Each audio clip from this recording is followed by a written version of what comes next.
అంతా రొటీన్. ఇది మరీ దారుణం సార్. మీరు మాకు హెల్ప్ చేస్తారని ఓటు వేసి గెలిపిస్తే ఎవరేమన్నారు? నాకు ఓటు ఎవరేమన్నారు? నేను తాగబోతుంది తెలుసుగా, అమ్మాయి పిచ్చుందని తెలుసుగా, రౌడిజం చేసి రాజకీయాల్లో పైకొచ్చానని తెలుసుగా. తెలిసి నాకు ఓటు ఎందుకు వేశారయ్యా? ఏంటి రివర్స్ లో వస్తున్నాడు? బ్రదర్, నీకు చెల్లులు ఉన్నారా? నాకు లేదు సార్, వీడికుంది. నానా, నీకు ఉద్యోగం ఇప్పిస్తాను, నీ చెల్లిని నాకు ఇచ్చి పెళ్లి చేస్తావా? చిచ్చి సస్తే చేయను. ఇది వెరైటీ. పోనీ రేపు నేను ఎలక్షన్ లో నిలబడుతూ నాకు ఓటేస్తావా? ఓటుదే ఉంది, వేస్తాను. నీ చెల్లికి మొగుడిగా పనికిరాను, కానీ మీ ఊరికి ఎమ్మెల్యేగా పనికొస్తానా? ఆడపిల్లని ఇచ్చేటప్పుడు చేసుకోబోయేవాడు మంచోడా, వాడి బ్యాడ్ హ్యాబిట్స్ ఏమైనా ఉన్నాయా, వాడి ఫ్యామిలీ బ్యాక్గ్రౌండ్ ఏంటి, ఇన్ని ఆలోచించి పెళ్లి చేస్తాం కదా.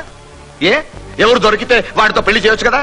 అలా చేయదు, ఎందుకంటే అది మన బిడ్డ, మనకు పుట్టిన బిడ్డ. అలాగే ఇది మన దేశం, మనం పుట్టిన దేశం, మనం